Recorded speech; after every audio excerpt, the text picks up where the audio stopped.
You stepped up from F1 Academy to like GB3. How was that switch, and what have you learned so far, which you could implement to your position with Kira?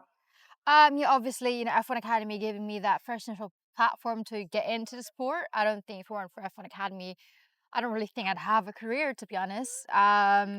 Being alongside Formula One, learning from the F1 teams, I was a development driver for McLaren, and having the opportunity to learn and to grow the right way, it's so important. It's so important. It's such a crucial part of your development as a driver. And obviously graduating, leaving F1 Academy, and now competing in GB3 in a mixed category, racing alongside male and female drivers. It's competitive. I would say the best point in my career right now, because I'm learning as much as I can, and I'm absolutely loving every minute of it as well. And doing this alongside it, alongside my program, which is Formula E as a reserve development driver for Cooper Kiro. It's been the best. Second race with a team, try doing them, learning from them. And honestly, they've given me such vital information and knowledge that, is like another tool in my toolbox.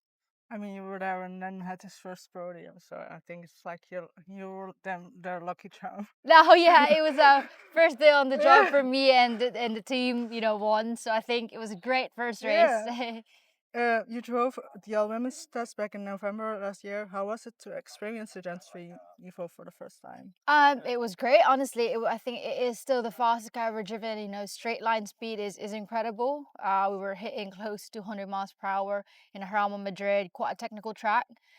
So yeah, technical first day driving the Formula E Gen 3 Evo car, but it was great. Honestly, I fell in love with it.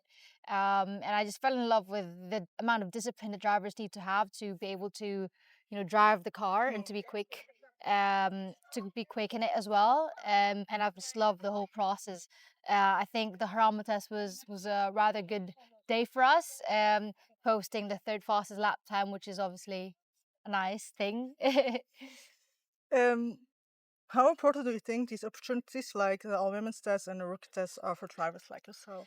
I mean, looking at the grid for the rookie test, it's honestly incredible to be driving alongside F2 drivers, endurance drivers, drivers, rookie, but in reality are very, very, very experienced compared to where I am currently. So I'm doing the best I can to honestly close the gap. Yeah, I'm pretty sure I'll have good reference um, lap times on the board for the rookie test. So I'm going to do my best I can to really close down that gap. What are you most looking forward to this rookie test? I think obviously it's a double header. I've never been to a Formula E double header race weekend, so I think that's something I'm looking forward to, and seeing the pit boost for the first time firsthand. I think that's also very cool. Adds a little bit of extra challenge to the whole race. And obviously driving the car again for not for the first time, but first time here in Berlin Monday. So I think that's gonna be quite cherry on top for me. I mean, and it's probably raining, and it's gonna be very, like, I don't know. You don't never know. I mean, formally you never know, but Yeah, in Formula E, you never know, so it adds that. The wet weather definitely adds a bit of mystery to yeah. that. How is it for you being a woman in motorsport, and how does it feel for you that girls are looking up to you? I love it. Obviously, I love being in the paddock. I grew up in the paddock. But I think for me the biggest achievement will be to one day hopefully that girls in the paddock are no longer an anomaly, but more of something that just is. Because I hate being the first and being that and being this. The goal is to be a first of many, and it takes a whole movement for that to happen. And we're seeing that every single day. There's a huge push for women in motorsport, and not just for drivers, but any career you can think of in the world of motorsport. And it's incredible, and to be in the front line of that is, a dream. Yeah, I will say like, and I think like the Iron James are like embodying that. Like, if you can see it, you can be it. Yeah. If you like, I know for myself, like I'm half Indonesian and I'm Dutch, and I don't see like a lot of myself. So yeah, I fully agree. Um, If you had a wildcard opportunity to race in Formula E, which track would you like to debut on? Um, well, maybe hopefully I'll have a home race in near future. Philippine Grand Prix would be, quite a spectacular. So I think that would be my dream, yeah, dream Grand Prix to be racing on. Would you considering switching to Formula E full time if the opportunity presents itself? Obviously, I think you never really know where you're going to end up in your career, and Formula E is obviously a huge deal and a great pathway.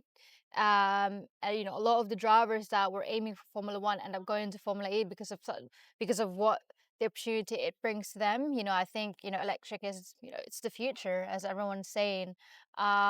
So yeah, 100%. Like if the opportunity ever arises, I don't think I'm very far away from it. So yeah, hopefully. What is the best advice you have ever gotten?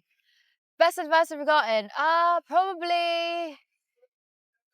People are really, really need to think about this every single time. So, and I always like to hear like different.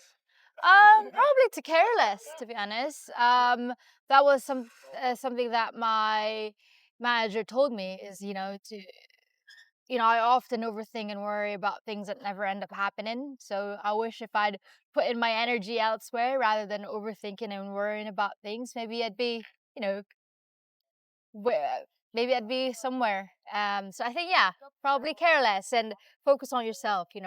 Tunnel vision. What would you tell your younger self with the knowledge you have now? Ah, yeah, it's probably worry less as well. Yeah, I think I grew up in a situation where it was always make it or break it type of thing. It was always any race could be my last. So I grew up with that mentality that everything has in kind of like an ultimatum.